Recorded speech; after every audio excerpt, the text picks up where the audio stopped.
Hello and welcome to our Good Friday message. This is the day that the Lord has made.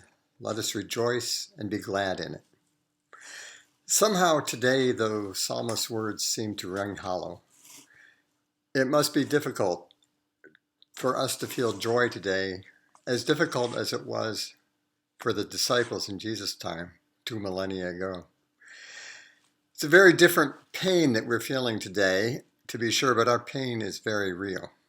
With 100,000 deaths worldwide, we have reached a milestone in a pandemic that we all feared, but hoped might by some miracle pass by.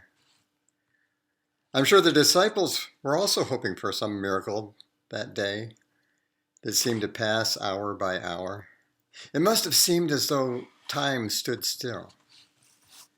But a miracle that they had hoped for would not come for another 3 days. On the morning of the third day, they encountered an empty tomb, and they were bewildered and distraught. They did not know what to make of this empty tomb. They didn't know what it meant. It was not until the followers on their way to Emmaus and the disciples in that room in Galilee, when they were confronted with the reality of Jesus' presence and the reality of his promise of new life, that they realized the significance that Jesus had accomplished for all of us. The promise of new life for all God's people.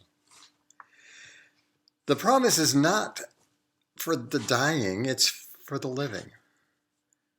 But we're talking about the life of the Spirit that lives on once our bodies have passed on.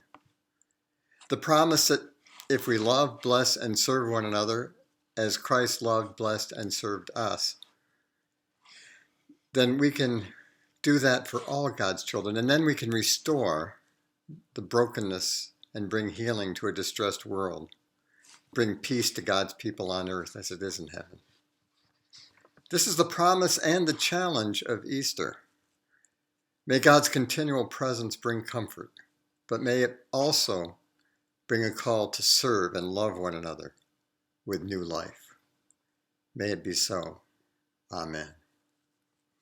Thank you for joining us today, and I look forward to meeting with you all on Easter Sunday.